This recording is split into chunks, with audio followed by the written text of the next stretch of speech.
ان کے شروع ہونے کا ایک خاص پیٹرن ہے. یہ 9 طریقوں سے اللہ نے اس کو شروع کیا ہے. اس کے اندر جو ہے وہ یہ بتاتے خود ایک الگ سے علم ہے. بھائی علامہ علوسی رحمۃ اللہ تعالیٰ، محمود علوسی، سید محمود علوسی رحمۃ اللہ تعالیٰ روح المعانی کا مصنف لکھتا ہے کہ قرآن مجید کے 80 علوم کو اس سے پہلے عربوں کے اندر صرف 2-3 بات، لغت تھی یا خطابت تھی یا شاعری تھی، صرف 3 باتیں تھیں. ان 3 صرف پہ وہ کام کرتے تھے بس. ان کی ساری فصاحت و بلاغت جو تھی یا شاعری پہ ہوتی یا خطابت پہ ہوتی اور یا جو ہے لغت پہ ہوتی. لیکن قرآن آیا اور قرآن مجید نے جو ہے سارے جہان کو علم بانٹا اور ایسا بانٹا کہ کمال کے 80 علوم قرآن مجید کو سمجھنے اور اس سے جاری ہوئے، جس نے 14 عالم میں علم کی شمع کو روشن کر کے رکھ دیا. میں نے کہا قرآن مجید کو اللہ تعالیٰ نے ان 114 سورتوں میں جو شروع کرنا ہے، اس کا افتتاح کرنا، یہ ایک بذات خود سے ایک عنوان ہے. اگر اس طرح قرآن مجید کو کبھی آپ پڑھیں تو سارے قرآن مجید میں 14 سورتیں ایسے ہیں کہ جو اللہ کی حمد و ثنا سے شروع ہوتی ہیں. الحمدللہ، سبحان اللہ، تبارک اللہ، یعنی ان الفاظ سے 14 سورتیں. وہ 114 میں سے صرف 14 سورتیں جو ہیں وہ اس طرح شروع ہوتی ہیں جس سے اللہ کی تسبیح، اللہ کی عظمت، اللہ کی حمد، اللہ کی ثنا سے بات شروع ہوتی ہے. اور پھر جو ہے اسی طرح جو ہے 29 جو ہے وہ 29 جو ہے سورتیں حروف مقطعات سے شروع ہوتی ہیں.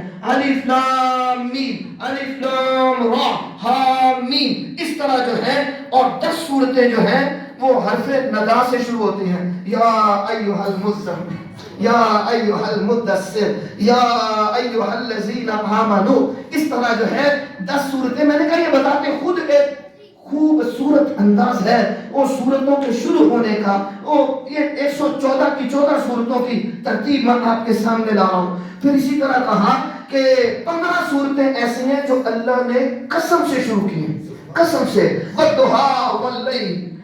پھر جو ہے اس طرح قسمیں اٹھا کر جو ہے اللہ نے شروع فرمائی ہیں. اور پھر اس میں سے جو 23 سورتیں ہیں وہ جملہ خبریہ سے. اب جملہ خبریہ کا میں سمجھاؤں، اس کی وضاحت کروں، بس اتنی بات ہے کہ یسألونک عن الانفال، آپ سے پوچھتے ہیں کہ یہ مال غنیمت کیا ہوتا ہے، غنیمتیں کیا ہوتی ہیں. اور پھر جو ہے 6 سورتیں اللہ نے صیغہ امر سے شروع کی ہیں. قل هو اللہ احد، قل هو اللہ احد. اس طرح یہ قرآن مجید کی ترتیب کو آپ دیکھیں تو کیا کمال ہے. اس بات کو سمجھنے کے لیے میں نے ایک اور آپ کے سامنے بات لاتا ہوں. نبی پاک صلی اللہ تعالیٰ علیہ وآلہ وسلم کا فرمان ہے. میرے حضور ارشاد فرماتے ہیں، آپ کو سمجھیے گا یار، کہ اللہ کی مخلوق میں کچھ لوگ اہل اللہ ہیں. نبی پاک صلی اللہ تعالیٰ علیہ وسلم نے فرمایا، سیدنا انس کہتے ہیں کہ کچھ لوگ اہل اللہ ہیں، اللہ کی مخلوق، فرش و عرش میں جنوں انس، فرشتے، چرند پرند اور درندے پرندے، ہر چیز جو ہے رب نے پیدا کی. لیکن میرے حضور نے فرمایا اس مخلوق میں کچھ وہ ہیں جو اہل اللہ ہیں، اللہ کے گھر والے ہیں.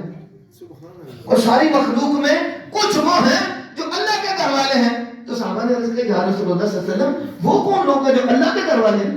یعنی ساری مخلوق اللہ کی مخلوق ہے، بندے ہیں، اور اللہ خالق ہے، یہ مخلوق ہے. تو اہل اللہ کون ہے؟ اللہ والے.